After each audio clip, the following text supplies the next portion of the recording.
ये है mechanical engineer Wasif Suhail, जिन्होंने मल्टीनेशनल कंपनी की नौकरी छोड़कर अपना रेस्टोरेंट बना लिया है। यहाँ न सिर्फ लाहौर बल्कि पूरे पाकिस्तान में पहली बार आपको camel burger, camel wrap, camel loaded fries मिलेंगी। इनको कैमल मीट में ही काम करने का ख्याल क्यों आया और इनके खाने का म्यार कैसा है, जानिए इन्हीं की जुबानी। वासिफ भाई, आप एक एंटरप्रेन्योर हैं और आप एक मल्टीनेशनल कंपनी में जॉब कर रहे थे। 6 फिगर आपकी सैलरी थी, लेकिन फूड का काम करने का जुनून था आपको। छोड़ छाड़ के अपना रेस्टोरेंट बना लिया और फिर पाकिस्तान में ये पहला रेस्टोरेंट है जहाँ ऊँट का गोश्त मिलता है आपको खाने में, बर्गर्स के अंदर, रैप्स के अंदर, लोडेड फ्राइज़ के अंदर, यानी कैमल। ये कैसे आइडिया आया आपको और कब से कर रहे हैं ये? यार एक्चुअली आई ग्रेजुएटेड इन 2015 और 15 में मैंने एक मल्टीनेशनल कंपनी ज्वाइन की। वहाँ पे सर्व देयर फॉर 6 इयर्स। उसके बाद मैं स्टार्टअप में भी स्विच किया, लेकिन वो एक किक थी ना जो वो नहीं मिल रही थी। सैलरी कितनी थी आपके अंदर? सैलरी मेरी 6 फिगर थी और सैलरी बहुत हैंडसम थी और इन टर्म्स ऑफ डॉलर्स भी बहुत अच्छी थी, लेकिन स्टिल एक वो किक होती है ना, एक जो एंटरप्रेन्योर की होती है, वो मुझे नहीं मिल रही थी। तो इसलिए अब फूड मेरा पैशन था। जिस मल्टीनेशनल में मैं गया that was related to a food, तो वहाँ से मैंने रेसिपीज़ वगैरह ये सारा चीज़ें लर्न की और उसके बाद एक पैशन जो है ना वो उसने मुझे मजबूर किया कि why not I should start my own. घर वाले प्रेशराइज कर रहे होते हैं और नहीं होए पैसे रोड लेंगे, ये कर लेंगे, तो वो कैसे? बहुत रेजिस्टेंस मिली मुझे घर से भी कि यार ये काम नहीं है तुम्हारा, मतलब you are a mechanical engineer और you served in operations for 8.5 years और उसके अलावा मेरे बड़े इंटरनेशनल टूर्स भी थे, लेकिन स्टिल एक जो पैशन था ना। कितने ममालिक के टूर? मेरे 5 ममालिक के टूर थे। तो एक्सप्लोर करते रहे? हाँ, चाइना, जापान, मलेशिया, थाईलैंड और दुबई। तो लेकिन वो किक थी जो मुझे जिसने किया कि जी अपना स्टार्ट कीजिए। अच्छा, स्टार्ट करने से पहले मैंने कोई तकरीबन 1 लाख रुपए टेस्टिंग पे लगा दिया।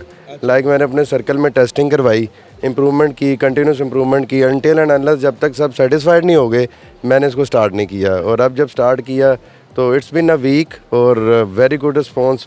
एंड गुड थिंग इज़ के फर्स्ट टाइम यूज़र से ज़्यादा मुझे रिटेंशन, रिपीट कस्टमर्स आ रहे हैं, which is a success in this business I think.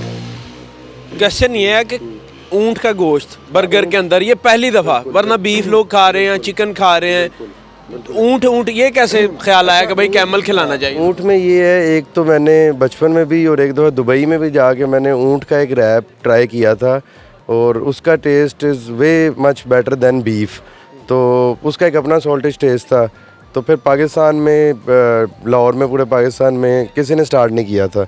तो I think I should start selling a unique thing to the customer for which customers are also passionate about. तो इसलिए about the food. About the food. तो मुझे बताएं, ये अभी कौन सी जगह है, आपकी लोकेशन क्या है और आपकी ख़ास चीज़ क्या है इसमें? ये भी जोर टाउन है, एम्पोरियम के सामने बिल्कुल एक रोड जाती है, मान प्लाजा, और ये ऑपोजिट सिटी स्कूल है। और ख़ास चीज़ हमारी सिग्नेचर कैमल बर्गर ही है। उसमें बेसिकली कैमल पैटी, उसमें फिर मोज़रेला स्लाइस, अनियन रिंग्स और फिर मोज़रेला चीज़ स्टिक्स जाती हैं जो कि बहुत जूसी बना देती हैं बर्गर को। तो ये सारी चीज़ें जब आप डालते हैं तो कैमल के अंदर जब आप, उसका टेस्ट एक डिफरेंट तरह का, ये बीफ और उससे कितना डिफरेंट होता है? यार बीफ से डिफरेंट है इन टर्म्स के थोड़ा सॉल्टिश होता है। इसमें आपको एडिशनली सीजनिंग में सॉल्ट ऐड करने की ज़रूरत नहीं, बाकी आप स्पाइसेस डालते हो, लेकिन you don't need to add salt in this. तो इसका एक नेचुरल सॉल्ट होता है जो कि जैसे वही डिफरेंस जैसे एक दुम्बे में और एक बकरे में। सफाई सुथराई ये कितना खास ख्याल रखा जाता है? ऊँट का गोश्त जो है वो सोर्स करना भी बड़ा मुश्किल है कि कहाँ से आप लेंगे, तो ये क्वालिटी गोश्त की कैसी रहती है? अच्छा, क्वालिटी की अगर बात करें तो मैं itself ISO 9001 2015 certified lead auditor हूँ क्वालिटी का। तो क्वालिटी तो मैंने मतलब चेकलिस्ट मेरे पास और मैंने सारी चीज़ें इंश्योर की हुई हैं कि एवरीथिंग इज़ मतलब as per quality. Environment basically बैठने के लिए, फैमिलीज़ के लिए कितना अच्छा है। फिर उसके बाद अंदर फूड जहाँ कुक हो रहा होता है वहाँ कितनी सफाई होती है किचन की, इसके बारे में बताएं। इवन ये सारी जितना भी किचन ये आपको सारा नज़र आ रहा है, इसका स्टोर फ्रंट, ये सारा मैंने खुद जो है ना इसको मतलब ऑपरेशन इसके मैंने सारे खुद देखे हैं। आपको छोटी छोटी जो वर्किंग नज़र आ रही हैं, ये लाइट्स नज़र आ रही हैं, इनके डिज़ाइन, ये सब कुछ जो है ना ये मेरा ही डिज़ाइन था। और इवन किचन के अंदर भी अक्सर मशीनरी ऐसी है जो मैंने कस्टमाइज़ खुद बनवाई है, because I am mechanical engineer, मेरा एक पैशन था। तो बनी बनाई मशीन नहीं मैं उठाना चाहता, तो मैंने खुद जो है ना मार्केट में जाके एक एक बर्नर और एक एक उसकी वो चीज़ें खुद लगवाई हैं सारी, ज़रूरत के हिसाब से जो आपको चाहिए थी, और फिर आपने वो बनवाई खुद? बिल्कुल खुद मैंने मैन्युफैक्चर करवाई हैं सारी। ये तो आपका पैशन और प्रोफेशन दोनों चीज़ें मिक्स नहीं हो गई? बिल्कुल बिल्कुल दोनों चीज़ें मिक्स हो गई हैं और एक बड़ा फ्रूटफुल रिजल्ट मिल रहा है मुझे फ़िलहाल। फ्रूटफुल रिजल्ट मिल रहा है। बिल्कुल अल्हम्दुलिल्लाह। ख़वातीन जो अक्सर बीफ नहीं खाती थी, बच्चे नहीं खाते थे, तो कैमल की तरफ वो इजीली मूव कर जाएंगे? मेरे पास हाँ एक कस्टमर आया है जिसने बीफ सारी ज़िंदगी नहीं खाया, लेकिन मतलब एक दो उसने खाया, उसे कोई स्मेल आई, उसे पसंद नहीं आया।